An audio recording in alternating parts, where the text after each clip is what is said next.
All right, joining me now here on the Matthew Filipowicz Show is Allie Gross. Allie is an investigative journalist whose work you can find at AllisonGross.com. You can also follow her on Twitter at Allie_Elizabeth. Allie, thank you so much for being on the show. Yeah, thank you for having me, Matt.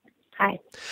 Hi. So, Allie, you actually have a new piece in the current issue of Jacobin magazine, and also at jacobin.org, I believe it is, discussing your time teaching in Detroit, Michigan. Tell us how exactly you became a teacher in Detroit. It was actually for a charter school. How did you actually get to be a teacher in Detroit?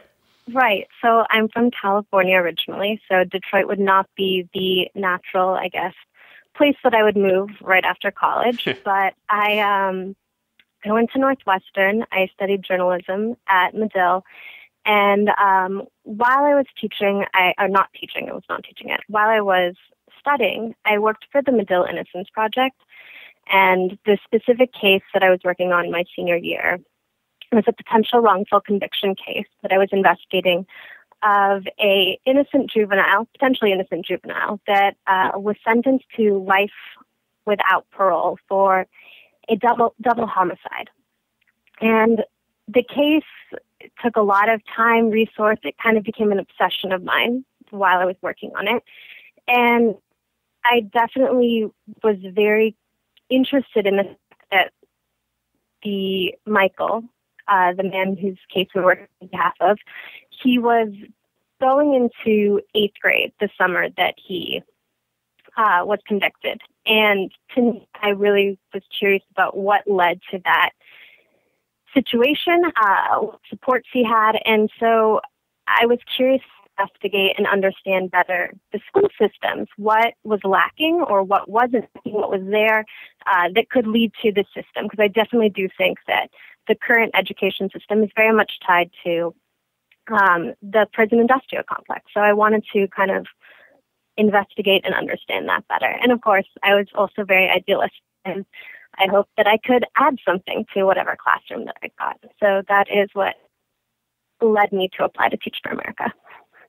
And so you ended up, you go through Teach for America, you end up at a charter school in Detroit. Tell us about, I guess let's start out with your experience at the charter school itself. What did you find once you got there? I think I explained this in the piece in the beginning, but I was definitely enamored by Plymouth Educational Center when I got there. It's, really beautiful. We have these manicured front lawns, painted walls. It puts forth this, presence of function. And so I completely fell for it in the beginning. It was easy to feel like, I think I wrote about this in the piece as well, but you constantly were hearing about the dysfunction of Detroit public schools. And so that juxtaposition, at least on a superficial level, it didn't look like there was dysfunction at PEC. In the beginning, I was definitely enamored. And I think over the time that I was there, though, I became more aware, I was more disillusioned by kind of the seemingly arbitrary rules that were put in place. It didn't really seem like there was any cohesion. The people who were kind of running the show, it didn't really feel like rules were kind of set forth just so that there was kind of power wielded over teachers, but not because there was actual research in place behind some of the decision making. And that was baffling to me. And that's kind of when I stepped back. Yeah, well, so and then you also in the piece you talk about a student whose name you changed, Jenny, and how she was struggling, but yet still was able to move forward and go on to the next grade. Tell us about her story. So it's actually interesting. I taught summer school after my first year teaching. I actually taught summer school. I taught 5th grade at PEC, but I taught 3rd grade for that summer. And I actually had Janae when she was a 3rd grader going into 4th grade, and definitely made recommendations she should not move forward. But she moved along to the 4th grade, and then eventually was in my class again in the 5th grade. And it was really, troubling and frustrating for me because I didn't feel like I had, by then that was my third year teaching, and I felt far more comfortable kind of teaching metacognition, critical thinking, all of these skills that are you're supposed to teach fifth graders. And I didn't feel like by any means I had the ability to teach the blending and the nuances of phonics that she desperately needed. And I know that she was also struggling. I taught language arts and social studies, but she was struggling in math and science as well. And the math and science teacher and I met with the principal. We kind of spoke with various people about her struggles, and it was kind of more this defensive, well, she passed this summer school exam, she's supposed to be in this grade level. And that, to me, it was very clear. You just had to sit and read a book with her for 5 minutes and know that she should not have been in the fifth grade. So. Well, and you also write how it was like only 14% of your fifth graders scored proficient on the math exam. And so in order to kind of try to deal with that, they actually tried to take out the gym and art classes, but it really wasn't actually, they weren't actually giving extra time to actually do it. They pretty much had people do worksheets and not any actual studies. It was just here, look at this worksheet for an hour instead of doing gym and art. Right. It was not an intensive, let's focus on the math issues that you're struggling with some remediation, but rather here's a worksheet. You have 30 minutes in silence.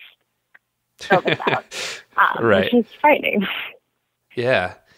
Well, also you talk about, and we're going to get to the kind of the bigger picture on this, which is the administration and the money behind it. But the one last thing, another interesting, just little tidbit about your school, which I found really, really fascinating, was the monthly school dances for fundraising. Can you tell what exactly what happened with that? So I just, as a side note, and this got edited out just because the piece was so long, but the dances were held at 9 a.m. So this is you kids arrive at school at 8. You have an hour, and then let's, herd everyone downstairs to the gym for a dance, and then get them back upstairs for, 25 minutes, 30 minutes before lunch. It was kind of crazy. And then kids are kind of jazzed up for the rest of the day because they just had to dance first thing in the morning where they're But selling. it wasn't just, it was a fundraising, and if kids couldn't afford to dance, they couldn't dance, right? So they were trying to do it like a bake sale, only it's a dance off or something, right? Yeah. So it was about, don't quote me on this. I think it was either $3 or $5. It was some amount, and typically the dance days were also held on free dress days, but you'd have to pay for free dress, so the kids would call it fee dress day. And some kids would be wearing free dress, and they'd get to go downstairs to the dance. They had the money, and then other kids would just have to sit in the classroom. And we'd try to make it fun for the kids. What would end up happening is one teacher would take the whole group that could afford to go downstairs, and the other teacher would stay upstairs with the kids who couldn't, and we'd try to make it fun upstairs. But it was kind of crazy that you're really ostracizing a group of students at the school, and that doesn't need to be that way. And it also totally goes against what's the example we're setting forth? Is this how we should be spending our mornings, or should we be learning? It felt at odds with the mission that the school said that they were about.